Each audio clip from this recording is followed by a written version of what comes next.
Bonjour tout le monde, aujourd'hui je vous propose le test du Xiaomi Redmi Note 14S 4G qui est sorti en mars 2025. C'est un modèle sorti en décalé par rapport aux autres Redmi Note 14, mais attention, il n'est pas sorti ici en France. Par contre, pas besoin de s'inquiéter car c'est bien un modèle destiné à l'Europe, il est sorti en République tchèque apparemment je crois, donc pas de soucis en le mettant en route, vous n'aurez pas de mauvaise surprise. Le seul problème est plutôt qu'il faudra passer par un marketplace, un vendeur tiers ou un vendeur chinois. Ce téléphone est en fait un Redmi Note 13 Pro 4G, un modèle de la génération précédente donc, qui a été rebadgé avec un léger changement de look et un tarif réduit. La question ici va être de savoir s'il vaut le coup par rapport au Redmi Note 14 4G, celui qui est sorti en France en janvier 2025, et qui est à peu près dans la même gamme de prix. Je vous présenterai l'appareil en détail et je mettrai en évidence dans le bilan les grosses différences, parce qu'il y en a pas mal avec le Redmi Note 14 4G. Il existe deux versions de ce téléphone, une version avec 8Go de RAM et 256Go de stockage, et une version avec 12Go de RAM et 512Go de stockage. Le tarif en ce moment est de 180 à 220 € en fonction de la version que vous prenez. C'est un peu plus cher que le tarif du Redmi Note 14 4G, mais vous verrez qu'il y a de vrais atouts avec ce modèle. Pour ma part, j'ai réussi à trouver cette version 8Go plus 256Go sur AliExpress pour 160 € environ. Nous avons ici un smartphone avec un grand écran et des bordures fines. La bordure la plus épaisse sera celle du bas, mais honnêtement, c'est très loin d'être dérangeant. Ses dimensions sont de 161,1 mm par 75 mm par 8 mm d'épaisseur, pour un poids de 179 g. L'écran fait 6,67 pouces et comprend un poinçon pour la caméra selfie. Les tranches sont en plastique avec tous les boutons sur le côté droit. Le tiroir SIM est situé sur la tranche gauche. Il pourra accueillir soit deux cartes SIM, soit une carte SIM plus une carte mémoire. En partie supérieure, on a un port jack, donc parfait pour écouter de la musique en filaire, une grille pour le haut-parleur, un émetteur infrarouge et un trou pour le micro d'ambiance. En partie inférieure, il y a une grille pour le second parleur, un port USB-C au standard USB 2.0 et un trou pour le micro. Le dos est constitué d'un plastique légèrement brillant qui ne prend pas les traces de doigts, ça c'est bien. On a un bloc photo rectangulaire avec un revêtement nettement plus brillant que le dos.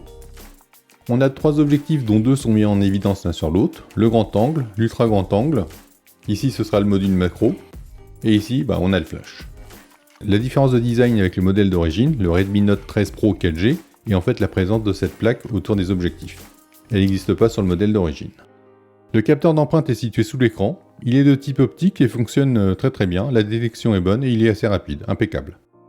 L'écran est protégé par un verre Gorilla Glass 5, il y aura un film posé dessus, même si moi je l'ai enlevé. Le boîtier a une certification IP64, ce qui le rend juste résistant à la pluie, donc pas de piscine ou de baignoire, attention danger. Avant d'oublier un petit mot concernant le retour haptique qui est disponible sur ce téléphone, donc ça c'est excellent pour le tarif, mais il faut quand même savoir qu'il est loin d'être violent et pas trop perceptible, donc ça c'est un peu dommage. Et pour finir, on trouvera dans la boîte une coque, ça fait toujours plaisir.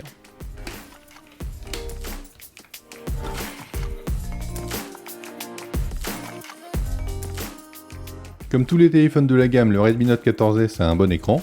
C'est ici un téléphone avec une résolution Full HD, 1080 pixels par 2400 pixels, pour une densité de pixels de 395 points par pouce, ce qui est très bien.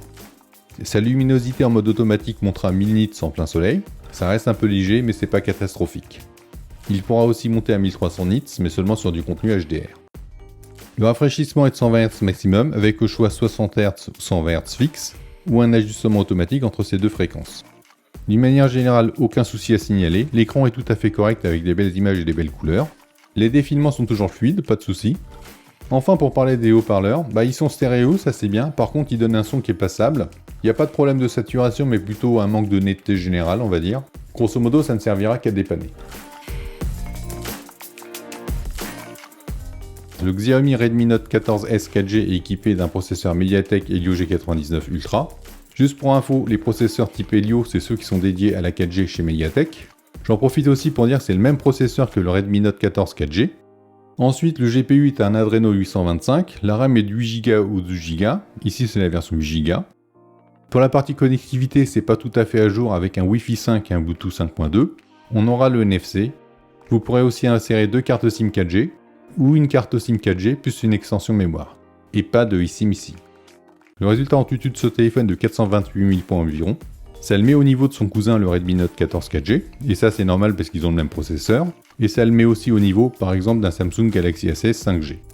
Concrètement même avec ce petit score c'est bien optimisé, les applis fonctionnent bien, le multitâche fonctionne aussi sans aucun souci, il n'y a pas de freeze inquiétant, vous pourrez passer sans problème de TikTok à YouTube à la galerie à des petits jeux sans blocage. Bon, faut quand même s'attendre à avoir de temps en temps un petit délai de réaction, surtout après l'allumage de l'écran, qui pourrait vous inciter à cliquer plusieurs fois si vous êtes un peu pressé.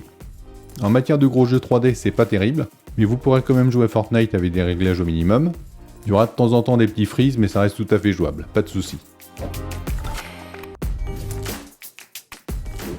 Ce Redmi Note 14S est équipé de plusieurs capteurs. Bien entendu, il s'agit d'un appareil à 200 € voire moins, donc faut pas s'attendre à avoir un vrai photophone en main, mais par contre il dépannera sans aucun problème. La boîte à outils comprend un grand angle Samsung de 200 mégapixels avec une ouverture de f1.7, un ultra grand angle de marque Sony de 8 mégapixels avec une ouverture de f2.2, et un capteur macro de 2 mégapixels ouvert à f2.4. L'objectif principal permettra la prise de vidéo en 1080p jusqu'à 60 fps, et l'objectif selfie est un grand angle de 20 mégapixels avec une ouverture de f2.2. Globalement, on peut considérer les résultats plus que corrects pour son prix, que ce soit pour l'objectif principal et les zooms x2, x4 qui croppent dans l'image, ou l'ultra grand angle. Globalement, pas de soucis particuliers. Les couleurs sont plutôt justes et les zones sombres pas trop bouchées, donc ça c'est bien. Pour vous montrer ça, je vous présente plusieurs séries de photos. Elles ont été prises à chaque fois à partir d'un unique point de vue, mais avec plusieurs zooms. Vous allez voir que les résultats ne sont pas mauvais, il n'y a pas de souci de plage dynamique et de netteté. Il y aura seulement parfois des bizarreries avec une surexposition. C'est aléatoire, pas forcément lié à un zoom particulier. Du coup c'est pas grave, mais il faudra quand même penser à prendre plusieurs fois le même cliché si vous pensez qu'il est important pour vous. Pour finir, les résultats en basse luminosité sont pas trop mauvais, par contre ce sera inexploitable de nuit. En matière de vidéo, c'est convenable pour le prix. Il y a bien une stabilisation, même si elle n'est pas terrible, par contre il faut savoir qu'elle sera nettement moins efficace lorsque vous passez en 60 fps. En résumé, l'ensemble photo et vidéo est globalement bien, mais c'est pas parfait. On peut dire que c'est très bien pour le prix. C'est aussi un cran au-dessus du Redmi Note 14 4G avec en bonus un ultra grand angle. Ce Redmi Note 14S 4G est en terrain inconnu avec Android 14 et HyperOS 1 à l'allumage. Et bonne nouvelle, il a été mis à jour vers Android 15 et HyperOS 2 lors de ma période de test. Par contre, j'ai pas réussi à trouver l'information claire sur la durée de mise à jour prévue pour ce modèle. On pourrait imaginer qu'étant donné qu'il a le même processeur que le Redmi Note 14 4G, il serait mis à jour de la même façon, soit 4 ans, mais c'est pas sûr. Alors pour vous rassurer, je n'ai repéré aucune restriction parce que ce modèle n'est pas officiellement vendu en France, que ce soit par exemple pour OK Google, les traductions ou Android Auto. A noter que Google Pay est dispo, par contre désolé, je l'ai pas essayé. Bon, en résumé, chez Xiaomi c'est une version globale qui est prévue pour fonctionner en France par exemple, donc pas de soucis. C'est un OS qu'on connaît bien, avec ses qualités et ses défauts, mais il faut surtout retenir ici que ce sera la version de base sans les petites options qui sont disponibles sur les plus grands modèles. Donc vous avez des options de personnalisation, notamment avec un store de thèmes avec des thèmes gratuits, et d'autres payants. Pour la partie intelligence artificielle, ce sera plutôt light avec seulement la présence de Gemini, qui est présente mais sans la fonction entourée pour rechercher. Vous avez aussi un outil de discussion IA qui est disponible ici quand vous ouvrez le panneau de recherche. Enfin, vous aurez des options de retouche d'image IA, mais c'est très limité. Ensuite, comme d'habitude avec HyperOS, on aura les petits add-ons qui permettent de limiter le prix du téléphone, à savoir des bloatware et les fameuses applis système avec des pubs. Vous pourrez limiter le nombre de pubs en allant dans les paramètres de chaque appli, mais ça apparaîtra toujours un peu. Donc si vous êtes allergique aux pubs, ce téléphone n'est pas fait pour vous. Allez, comme d'habitude, un petit mot sur la fonction Always on Display, qui a l'air d'être là, mais en fait qui n'est pas là parce que l'affichage va s'éteindre au bout de 10 secondes. C'est dommage et c'est pas sympa parce que c'est une limitation logicielle et qu'il est tout à fait possible, en trifouillant un peu dans les menus, de l'activer en permanence.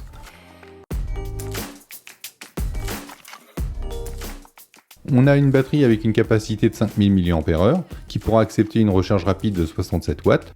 En matière d'autonomie, vous tiendrez une journée complète sans souci, donc il faudra sans doute penser à le recharger la nuit. Sinon, au niveau de la charge rapide, avec dans mon cas un chargeur 67 watts mais pas de la marque, j'ai réussi à récupérer 50% en 22 minutes, 80% en 38 minutes et une recharge complète en 1 heure. Donc ça c'est très bien.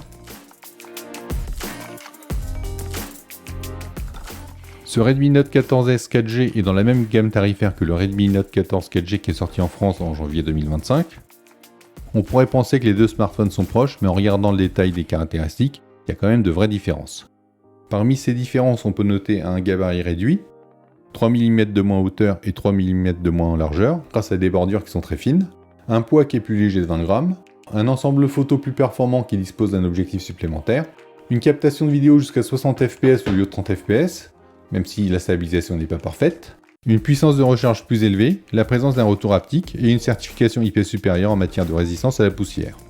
Par contre, on peut noter un écran moins lumineux au soleil et une durée de mise à jour à confirmer. Alors en résumé, je pense que c'est une bonne alternative au Redmi Note 14 4G avec pas mal de caractéristiques améliorées. Par contre, attention, il faudra absolument passer par un vendeur tiers puisqu'il n'est pas officiellement proposé en France. Et malheureusement, je ne sais pas vous dire si ça aura une incidence sur la garantie à long terme. Voilà, on a fait le tour, j'espère que ce test vous sera utile. On s'approche bientôt des 1000 abonnés. Merci encore à tous, abonnés ou pas encore abonnés. Je vous dis à bientôt, salut tout le monde, bye bye.